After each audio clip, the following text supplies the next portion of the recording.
Selamat datang di Beetle Channel. Semoga kita bahagia. Jangan lupa subscribe, like, komen dan share agar channel ini semakin berkembang. Terima kasih. Bab 105 lagi pula. Beberapa waktu yang lalu ketika Henry mulai membuat masalah di luar dan tidak berani memberitahu orang tuanya tentang hal itu, saudara perempuannya selalu menjadi orang yang membantunya mengurus masalah itu. Terkadang, Henry bertanya-tanya apakah anak kakaknya dan dia adalah adik Anna. Segala sesuatu di provinsi pada dasarnya selesai. Dan sekarang, apa yang tersisa akan diberikan kepada bawahan untuk ditangani. Tentu saja, Dawson akan mengatur semua ini. Karena itu, Jasper membawa Wendy kembali ke kota. Sudah lama sejak mereka kembali. Saat Jasper dan Wendy melangkah melewati pintu, mereka mendengar ibu Jasper, Sally, mengomel pada mereka. Bahkan jika kalian sibuk, kalian harus istirahat dan makan dengan baik. Kemana kalian berdua pergi beberapa hari ini? Aku lihat lampu di rumah sebelah yang kau tinggali dimatikan pada malam hari. Aku juga tidak melihat kalian berdua. Kami berada di provinsi beberapa hari ini. Kami bersama ayah Wendy. Jasper melepas mantelnya dan menggantungnya di rak sambil menjawab. Kau sudah bertemu orang tuanya. Sally memiliki kegembiraan tertulis di seluruh wajahnya. Apa kau ingat untuk membawa hadiah? Apakah kau lupa sopan santun? Apa ayah Wendy senang denganmu? Pertanyaan berturut-turut Sally membuat Wendy tersipu. Dia berkata dengan cepat, Sally, itu hanya pertemuan biasa. Tujuan utama pertemuan itu masih berupa kerjasama bisnis. Ini tidak seperti yang kau pikirkan. Wendy, tidak ada yang perlu dipermalukan. Mari kita bahas ini ketika ayah Jasper kembali. Mari kita putuskan waktu bagi kita orang tua untuk bertemu. Sally mengucapkan sesuatu yang mencengangkan. Jasper tidak tahu harus tertawa atau menangis. Pertemuan apa antara orang tua? Bu, berhenti mengganggu. Omong kosong apa yang kau bicarakan, nak? Apa kau masih ingin Wendy tinggal bersamamu tanpa status? Aku tidak akan menyetujuinya. Dan orang tua harus bertemu ketika sudah hampir waktunya. Menurut tradisi kita, keluarga pria harus pergi ke rumah wanita dan mengundang wanita itu. Semakin banyak Sally membicarakan hal ini, semakin bahagia dia. Dia sangat ingin menelepon Charlie kembali sekarang untuk membahas pertemuan orang tua. Ketika Jasper melihat Wendy malu-malu seperti tikus dan sangat ingin bersembunyi, dia terbatuk-batuk. Ketika dia hendak mengatakan sesuatu, telepon berdering. Orang yang menelepon adalah John. Dia mengatakan sudah lama sejak mereka bertemu. Jadi dia ingin mengundang Jasper untuk berkumpul. Jasper bisa mendengar beberapa masalah tersembunyi yang tidak bisa disebutkan oleh John di tengah kegelisahannya. Karena itu, Jasper setuju tanpa berpikir dua kali. Saat itu, John telah banyak membantunya. Jadi jika dia bisa membantunya sekarang, Jasper tidak akan pelit tentang hal itu. Ketika Sally mendengar Jasper mengatakan bahwa dia harus keluar segera setelah pulang, wajahnya langsung murung. Kau selalu sangat sibuk dan bahkan tidak punya waktu untuk makan di rumah, ya? Jasper berkata tanpa daya. Ini tentang kebaikan sosial. Dan aku tidak bisa menolak. Aku akan kembali lebih awal. Setelah dia mengatakan itu, Jasper melarikan diri di bawah pengawasan Wendy yang dipenuhi dengan dendam rahasia. Setelah Sally mengomel sebentar, dia berbalik dan tersenyum ke arah Wendy. Dia berkata, Wendy, mari kita abaikan dia. Kau ingin makan apa? Aku akan membeli bahan-bahannya sekarang dan membuatkannya untukmu. Wendy menjawab dengan cara yang menyenangkan. Sally, ayo pergi bersamaku. Aku juga ingin belajar memasak darimu. Semakin Sally memandang Wendy, semakin dia memujanya. Dia berkata tanpa tergesa-gesa, baiklah, ayo pergi ke supermarket. Aku pikir ayah Jasper pasti sudah kembali ketika kita selesai. 20 menit kemudian, Jasper tiba di lokasi yang disepakati. Itu adalah sebuah kafe. Saat ini, jika seseorang ingin makan di luar, pilihannya adalah restoran sederhana atau restoran mewah. Tidak akan ada segudang pilihan seperti di masa depan. Dengan demikian, keberadaan kafe akan mendapatkan popularitas di kalangan orang biasa karena terkesan bergaya dan cukup bergengsi bagi mereka. Setelah Jasper menemukan kamar pribadi, Jasper mendorong pintu terbuka untuk melihat John duduk dan minum sendirian. Apa yang terjadi? Kau terlihat seperti baru saja putus cinta. John menghela napas dan berkata, "Saudaraku, kau harus membantuku kali ini. Jika tidak, aku akan habis." Bab 106 katakan padaku. Aku mendengarkan dan beritahu aku apa yang terjadi, kata Jasper sambil duduk. John mengusap wajahnya dan mulai memberitahu Jasper apa yang terjadi padanya selama periode ini. Perlahan-lahan, Jasper mengerti apa yang sedang terjadi. Masalah yang dialami John memang terkait langsung dengannya. Meskipun Jasper telah memenangkan sejumlah besar uang setelah pertarungan dengan Huff di Royce Villa, Huff tidak pernah berencana untuk membiarkan masalah ini begitu saja. Namun, setelah kejadian itu, Jasper berada di provinsi atau kota Cavern. Jadi Huff tidak dapat menemukan kesempatan untuk membalas dendam padanya. Karena itu, Huff yang telah kehilangan 50 juta dolar, kemudian menyalurkan semua kemarahan dan keinginannya untuk membalas dendam pada John, yang paling dekat dengan Jasper.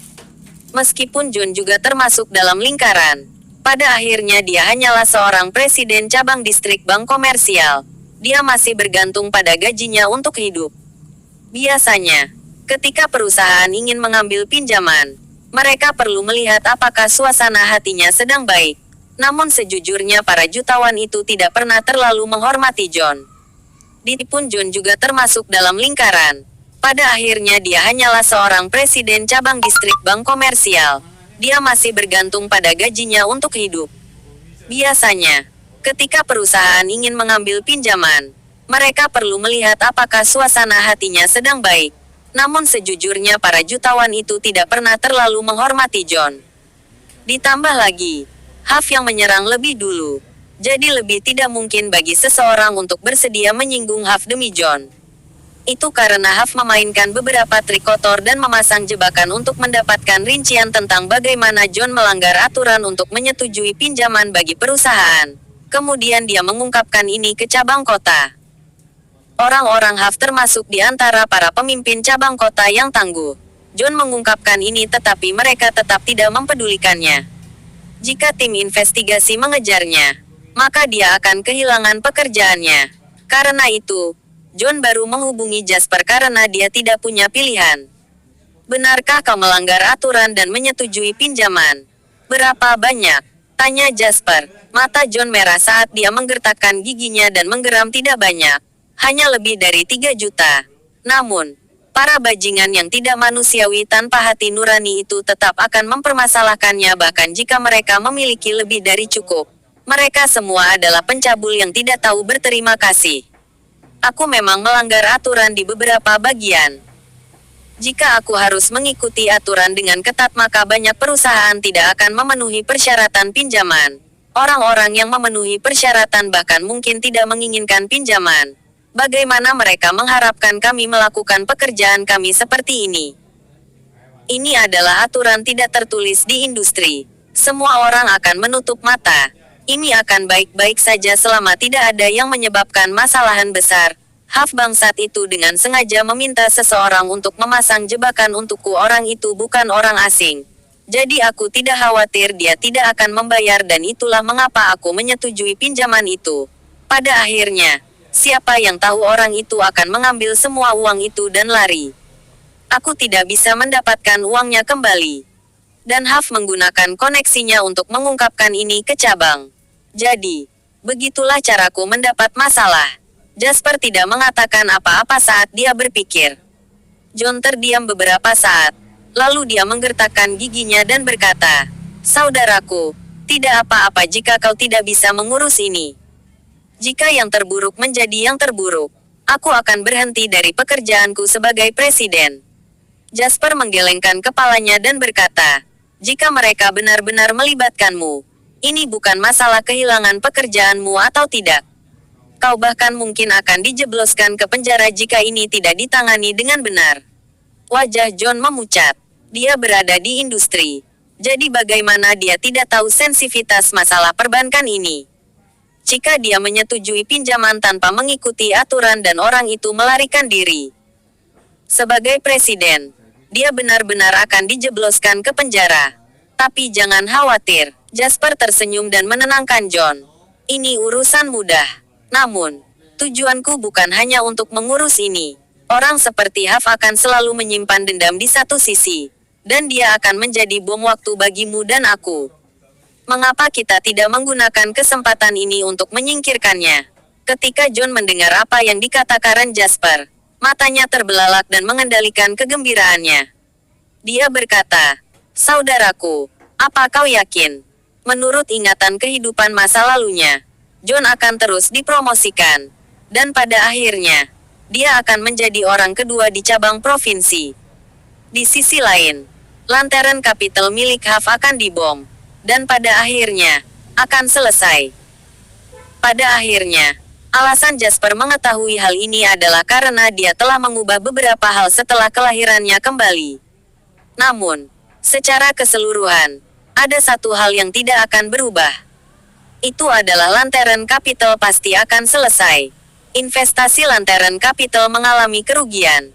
Jika Huff ingin memperbaiki lubang dan juga 50 juta dolar yang hilang saat itu, dia hanya bisa merampok Peter untuk membayar Paul. Dia mungkin sudah menggunakan dana klien. Plus, ada poin penting lainnya.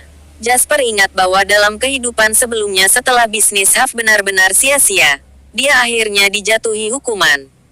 Tim dari Biro Investigasi Ekonomi Kota telah mengawasi Huff sejak lama. Saat perusahaan turun, mereka segera menangkapnya. Saat itu, dia ditangkap karena penggalangan dana ilegal. Bagi Jasper, tidak terlalu rumit untuk menghancurkan Huff. "Bisakah kau menghubungi Huff?" tanya Jasper. John tidak tahu mengapa Jasper menanyakan pertanyaan ini. Namun, dia berkata, "Ya, tapi aku berselisih dengannya melalui telepon kemarin." Jasper berkata, "Telepon dia dan katakan padanya kau mentraktirnya makan." John menatap kosong padanya dan berkata, Tidakkah kau akan langsung masuk ke dalam jebakan? Dia mencarimu kemana-mana. Aku khawatir dia tidak akan menemukanku. Jika iya, maka aku sudah merencanakan semuanya." "Telepon dia," kata Jasper. John mengangguk dan menelepon Huff. Lapun sengaja memasangnya di pengeras suara. Segera, panggilan itu tersambung dan suara Huff yang suram dan serak terdengar dari telepon. "Jackson, kenapa kau masih meneleponku? Apa kau akan memohon belas kasihan?" Jack menarik napas dalam-dalam dan menekan amarah di dadanya sebelum berkata, "Aku mengundangmu makan." Huff kehabisan kata-kata sebelum terkekeh. "Makan? Aku tidak akan membiarkanmu lolos dengan masalah ini bahkan jika kau berlutut di depanku. Kau harus menyalahkan diri sendiri karena mengikuti orang yang salah. Aku akan mempertimbangkan untuk melepaskanmu jika kau bisa membuat si bocah Jasper itu datang, memintanya untuk bersujud kepadaku, dan meminta maaf kepadaku." Jasper menatap Jack. Jack berkata dengan dingin, "Dia yang ingin bertemu denganmu." Ada keheningan di ujung telepon yang lain. Kemudian, Huff terkekeh dan berkata, "Bocah itu benar-benar muncul. Baiklah, dia cukup berani karena berani menemuiku. Besok sore jam 2, aku akan memesan meja di Grand Millennium dan mentraktirnya makan. Ingatlah untuk memberitahunya bahwa jika dia ingin memohon belas kasihan, dia harus membawa cek senilai 800 juta dolar. Jika tidak, aku akan mematahkan kakinya dan membiarkannya merangkak keluar dari pintu." Setelah dia mengatakan itu, dia menutup telepon. Jack berkata dengan khawatir, "Huff memiliki beberapa hubungan dengan mafia. Bukankah kita sedikit terburu-buru dengan melakukan ini?" Jasper tersenyum dan berkata, "Trik itu lebih baik disimpan di bawah meja. Jadi apa yang harus kita lakukan sekarang?" John bertanya, "Cari 2 trader saham berpengalaman dan ikuti saja instruksiku besok," kata Jasper dengan tenang. "Aku tahu Lantern Capital memiliki 1 saham induk utama. Jadi, kita akan menurunkannya untuknya besok. Kliennya akan merasakan api membakar alis mereka bahkan sebelum dia merasa cemas."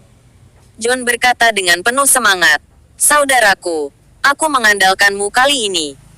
Jasper tersenyum dan berkata, "Kau berada di posisi ini karena aku juga.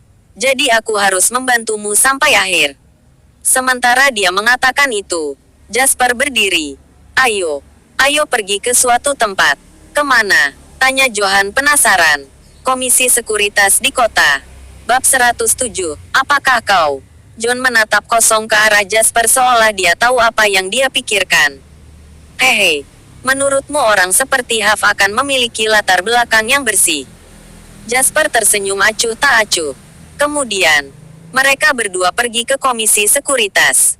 Adapun mengapa mereka pergi ke sana, hanya mereka dan Presiden Komisi Sekuritas yang tahu. Keesokan harinya di kantor John, dua orang muda yang baru saja terjun ke masyarakat gemetar ketakutan. Ini jelas pertama kalinya mereka berada di kantor presiden dan melakukan urusan pribadi untuk presiden. Sial, mereka disukai oleh presiden sekarang. Apa kau ingat sekarang? Ekspresi John tampak serius. Akun dan target saham telah diberikan kepada kalian berdua. Ketika perdagangan dimulai di sore hari, masuk dan segera hancurkan pasar. Pukul rendah mungkin. Kedua pemuda itu mengangguk dengan tergesa-gesa. Jangan khawatir, Tuan. Ini mudah. Jadi kami pasti akan melakukannya dengan baik. Namun, karena kita akan menghancurkan pasar, bagaimana dengan modalnya? Salah satu dari dua anak muda menyuarakan keprihatinan mereka. Ini adalah pasar saham. Dan jika mereka tidak memiliki setidaknya ratusan juta modal, mereka bahkan tidak akan menimbulkan riak. John memberi isyarat kepada mereka untuk melihat modal di akunnya di bagian belakang. Kedua anak muda yang bingung membuka bagian belakang. Kemudian, mereka melebarkan mata seolah-olah mereka baru saja melihat hantu dan mulut mereka berubah menjadi bentuk O. Astaga, ada begitu banyak uang. 2 miliar dolar. Aku tidak pernah punya uang sebanyak ini untuk bermain game sebelumnya. Kedua anak muda itu memandang John seolah-olah mereka sedang melihat gunung yang tinggi. 2 miliar dolar. Tidak ada orang biasa yang dapat melihat uang sebanyak ini dalam hidup mereka. Ngomong-ngomong, tugas yang diserahkan kepada kalian berdua tidak sulit. Kalian akan baik-baik saja jika kalian melakukannya dengan benar. Jika kalian menyebabkan masalah, maka kalian bisa meninggalkannya dan pergi. John memberi mereka berdua peringatan. Mengerti, keduanya tidak berani mengatakan apa-apa lagi. Sangat sulit bagi mereka untuk masuk ke industri ini setelah memicu keonaran.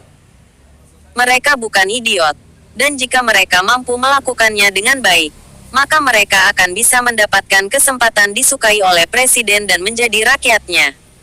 Jika mereka tidak melakukannya dengan baik, maka mereka mungkin benar-benar harus pergi. Setelah pengumumannya, John melihat waktu. Ketika dia melihat bahwa sudah waktunya, dia meninggalkan kantornya. Setelah dia pergi, kedua anak muda itu segera mulai bergumam. Katakan, klien tingkat dewa mana ini? 2 miliar, sungguh menakutkan. Kita seharusnya tidak bertanya apa yang seharusnya tidak kita tanyakan. Kita harus berhati-hati agar tidak menimbulkan masalah bagi diri kita sendiri. Yang lain lebih berhati-hati dan bijaksana.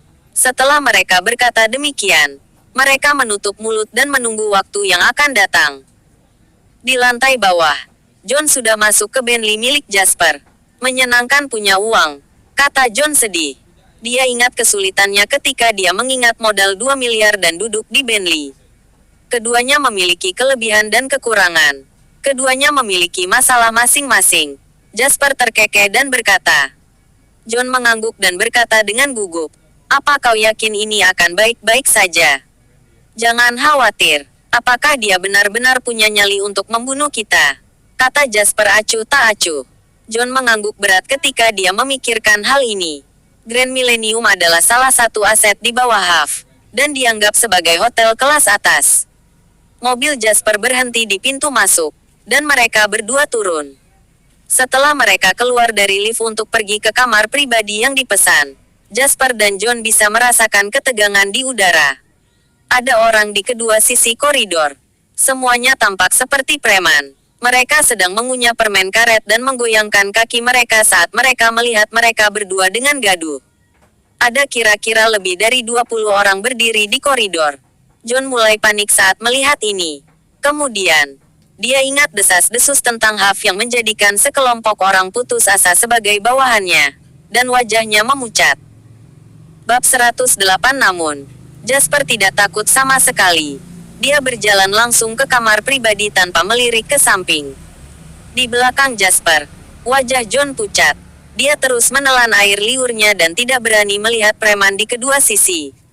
Ketika mereka sampai di pintu kamar pribadi John yang sangat ingin melarikan diri dari koridor ini, mengambil inisiatif untuk meraih kenop pintu. Dengan satu pukulan, salah satu pria yang tampak seperti pemimpin para preman itu menepis tangan John. Tuan Lewis mengatakan kau harus berlutut dan merangkak ke dalam ruangan jika kau ingin masuk. Pemimpin preman itu berambut cepak dan memamerkan tato yang tampak menyeramkan di seluruh lengannya. Dia mencibir dan matanya dipenuhi dengan kilatan jahat. John gemetar karena marah. Namun dia tidak berani mengatakan apa-apa. Jadi dia mengalihkan pandangannya ke Jasper. Jasper melirik pemimpin preman dan menaikkan volume suaranya untuk berkata kepada orang di balik pintu, "Huff, apa ini caramu memperlakukan tamu?" Kamar pribadi itu sunyi senyap. "Baiklah, jika menurutmu preman ini terus bertindak seperti ini, maka kau bisa bersenang-senang sendiri." Setelah dia mengatakan itu, Jasper berbalik untuk pergi. Saat dia berbalik, pintu kamar pribadi terbuka. Bagian dalam ruangan itu sangat besar, ada meja bundar besar yang penuh dengan makanan. Huff sedang duduk di kursi utama yang menghadap pintu dengan cara yang mengesankan dan menantang. Dia memegang sepotong ayam panggang, dan wajahnya berminyak karena mengunyahnya. Di kursi lain meja bundar ada beberapa orang yang Jasper kenal dan lihat di Royce Villa sebelumnya. Mereka tampak seolah-olah sedang duduk di atas peniti. Di belakang Huff ada beberapa pengawal yang tinggi dan kekar. Pembawaannya seperti pemimpin mafia. "Haha, maafkan aku. Orang-orangku tidak peka. Teman-teman silakan masuk." Huff menyeringai sambil berkata. Dia menunjuk kursi di seberangnya dengan jarinya yang berminyak. "Ini aku menyiapkan kursi itu untuk kalian." Jasper membawa John ke kamar dan langsung duduk. Huff berdiri dan berjalan ke arah John sehingga dia ada di belakangnya. Dia menyekat tangannya yang berminyak pada jas John dan terkekeh, "Apa kau membawa uang?" "Uang apa?" Jasper bertanya balik dengan acuh tak acuh. Senyum di wajah Huff menghilang secara bertahap. Kemudian dia menghantamkan tangannya ke atas meja. Dia mengerahkan seluruh kekuatannya saat menggebrak meja itu. Tidak hanya peralatan di meja bundar yang melompat, tetapi bahkan orang-orang di kedua sisi meja bundar pun terkejut. Huff meraung pada Jasper, "Apa kau bercanda denganku sekarang? Aku bilang untuk membawa 80 juta. Mana uangnya?" Jasper berdiri dan menatap lurus ke arah Huff. Dia mengeluarkan buku cek dari sakunya dan menulis sejumlah 80 juta. Mata Huff berbinar ketika dia melihatnya. Dia pikir Jasper takut padanya dan dia benar-benar datang ke sini untuk memohon belas kasihan. Saat itu, dia telah kehilangan 50 juta dan selama periode ini dia diam-diam menggelapkan sejumlah besar dana klien untuk mengisi kekosongan. Meski begitu banyak klien mulai merasa curiga. Namun, Huff berhasil menekan mereka semua.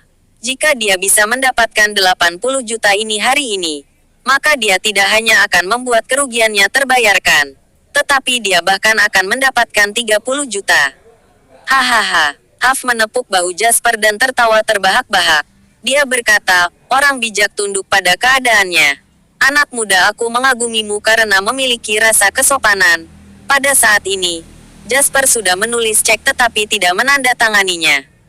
"Apa kau menginginkan ini?" Jasper melirik minyak yang Huff seka di mantelnya dan berkata dengan acuh tak acuh. "Cuci pakaianku sampai bersih lagi." Huff menatap lekat cek di tangan Jasper dan mencibir, "Itu hanya sepotong pakaian. Tanda tangani cek ini. Berikan padaku. Dan aku akan membeli 10 untukmu." "Tuan Lewis, uang selalu bukan apa-apa selain angka bagiku. Tapi, apa menurutmu aku datang ke sini untuk memberimu uang?" Setelah dia berkata demikian, Jasper merobek cek di depan Huff dan yang lainnya. Dengan merobeknya, cek yang mampu menguangkan 80 juta dolar dari bank berubah menjadi kertas bekas. Senyum di wajah Huff membeku. Kemudian, Jasper menatap Huff dan mengucapkan pernyataan dengan dingin. "Kau mengotori pakaianku. Jadi kau harus mencucinya untukku." Bab 109 Glek. Suara John menelan ludahnya dengan susah. Pada saat ini, udara di ruang pribadi sangat tegang. Rasanya seolah-olah semua orang telah direkatkan dengan lem yang kuat. Tidak ada yang berani melakukan atau mengatakan apapun. John benar-benar ketakutan. Dia takut Huff akan benar-benar marah dan melakukan sesuatu yang tidak rasional.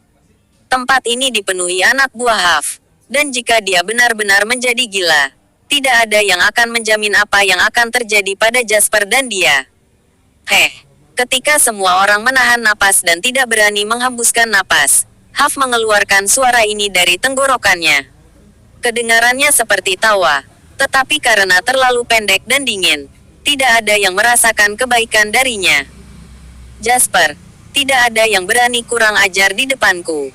Sementara, kau benar-benar membuatku marah. Sementara dia mengatakan itu, Huff menatap tajam ke arah Jasper dengan matanya yang berkilauan dengan sikap bermusuhan.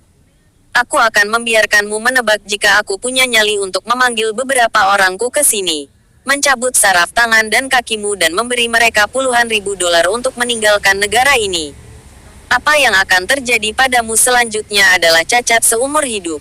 Beberapa saat sebelum Jasper dan John tiba di hotel, kedua pemuda di kantor John sedang menunggu perdagangan dimulai.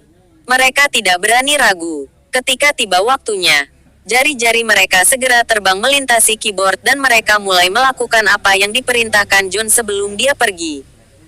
Pada saat berikutnya, perusahaan A menerima suntikan dana 2 miliar.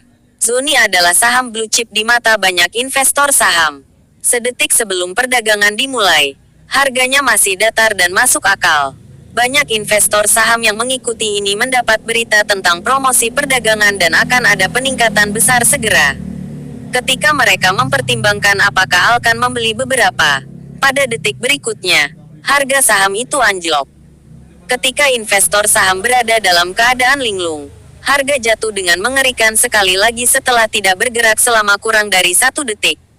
Para investor saham yang tidak membeli merasa beruntung karena berhasil menghindari peluru.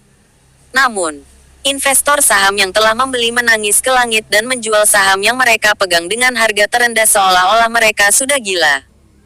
Namun, anjloknya harga saham tidak memberikan peluang bagi mereka untuk menjual. Setelah mereka memiliki harga terendah yang tertunda, harga saham saat ini akan turun di bawah harga yang mereka tetapkan. Anjloknya harga saham tanpa peringatan ini menarik perhatian banyak orang termasuk Wakil Presiden Lantern Capital yang sedang menatap lekat situasi selama ini. Dia adalah ajudan terpercaya Huff. Jadi tentu saja, dia tahu bahwa bosnya dan beberapa pemilik perusahaan swasta memiliki jumlah saham yang mengendalikan dan berdagang di Zoni. Karena memiliki potensi besar, Huff telah menginvestasikan sebagian besar dana dari Lantern Capital ke Zoni. Dia sedang menunggu untuk menghasilkan banyak uang ketika saatnya tiba. Namun, Zoni sekarang jatuh seolah-olah jatuh dari tebing. Keringat terbentuk di dahi wakil presiden ini. Dalam sekejap mata, dia menerima banyak panggilan.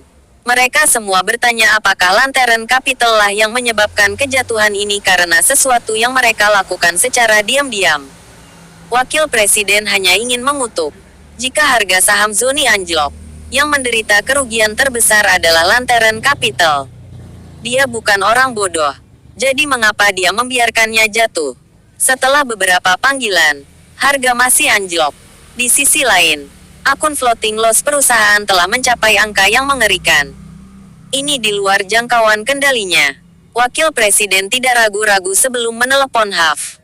Pada saat ini, Huff sedang mempertimbangkan apakah akan melumpuhkan Jasper. Nada dering yang tergesa-gesa itu meredakan ketegangan di ruangan yang sunyi itu. Huff mengerutkan kening dan menjawab panggilan itu sambil merasa kesal. Namun, setelah mendengar laporan penting dari ujung sana, ekspresi Huff perlahan berubah. Kontrasnya adalah mata Jasper yang semakin tenang. Bagaimana mungkin? Huff bergumam tak percaya. Kemudian seolah-olah dia telah kembali ke akal sehatnya. Dia meraih kerah Jasper dan meraung. Ini kau. Apa kau melakukan itu pada Zoni? Bab 110.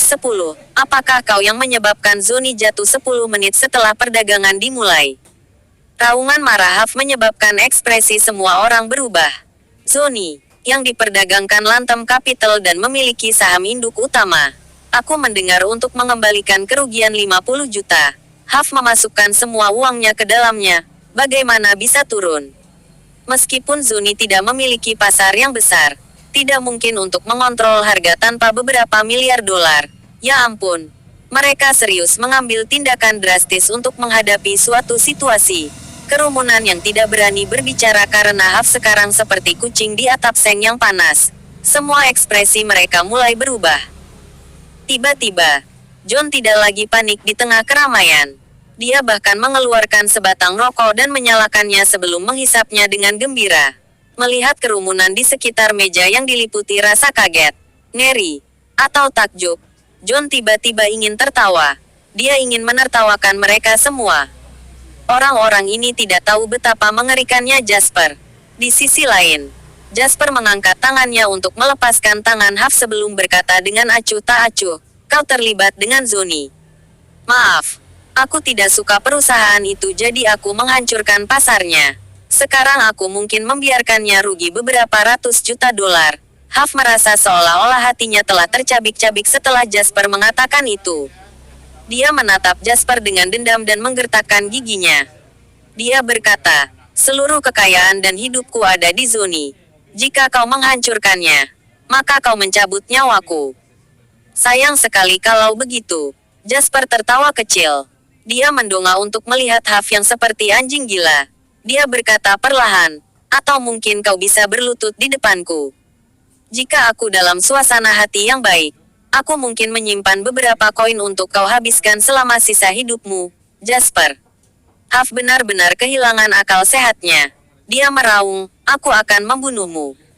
"Diam." Jasper meraung tiba-tiba. Selama ini, nada suara Jasper tidak cepat atau lambat. Ini adalah pertama kalinya dia menggunakan suaranya untuk sepenuhnya menaklukkan Huff. "Jika aku jadi kau, aku akan bertanya-tanya apa yang akan dilakukan investor terhadapmu setelah kerugian besar. Apakah mereka akan mencabut sarafmu atau mereka akan mengulitimu hidup-hidup?" Kata-kata Jasper menyebabkan wajah Huff pucat. Dia jelas bahwa uang dari Lantern Capital semuanya berasal dari investor. Dan tidak satu pun dari orang-orang itu yang boleh diprovokasi. Jika kabar tentang apa yang terjadi hari ini tersiar, Huff Lewis akan benar-benar tamat. Ada ketakutan yang kuat di mata Huff. Bibirnya bergetar saat dia berkata, "Kakao iblis, terima kasih atas pujiannya," kata Jasper perlahan. "Apa kau pikir kau sudah menang?" kata Huff tiba-tiba. "Jika tidak," tanya Jasper. "Hahaha." Huff mengangkat wajahnya dan tertawa terbahak-bahak. Dia menunjuk keluar ruangan dan berkata, "Semua orang di luar sana diatur olehku. Ya aku sudah tamat dan Lantern Capital akan tutup besok. Terus kenapa? Sebelum itu, aku ingin membunuhmu. Kau hanya bisa menyalahkan dirimu sendiri karena terlalu biadab. Kau menghancurkan segalanya. Jadi jangan salahkan aku menjadi kejam." Huff berkata sambil tertawa jahat. Beberapa orang di meja bundar menggelengkan kepala sambil menghela napas. Meskipun keterampilan Jasper luar biasa, sayangnya, dia masih bukan saingan Huff. Menarik semua bantuan itu bagus. Tetapi pada akhirnya, obat yang lambat tidak mengatasi keadaan darurat saat ini. Orang-orang yang berbicara memandang Jasper, dan mata mereka dipenuhi dengan belas kasihan. Semua orang di sini di bawah Huff. Dan orang-orang di luar sana adalah orang-orang yang putus asa yang akan serius melakukan apa saja hanya dengan 10.000 dolar. Jasper tamat karena memaksa Huff menemui jalan buntu. Dia masih belum berpengalaman. Tidak seperti kita para senior. Jika tidak, dia tidak akan datang ke sini. Sudah cukup memanipulasi ini dari kegelapan. Dia tidak harus menghadapi risiko ini jika dia melakukan itu, kan? Ketika John mendengar itu sambil merokok, dia semakin ingin tertawa. Dia sangat ingin berdiri dan memberitahu orang-orang idiot yang berpendirian itu bahwa mereka telah masuk ke dalam perangkap Jasper sejak awal. Serangan balik terakhir Huff hanyalah tepukan vulgar untuk menyenangkan penonton. Namun, dia tidak bisa melakukan itu. Jadi John mengalami kesulitan untuk menahan diri. Duak. Pada saat ini, pintu ruangan ditendang terbuka dan tim petugas berseragam berjalan ke arah Huff dengan sungguh-sungguh. Nantikan bab selanjutnya. Jangan lupa subscribe, like, komen dan share.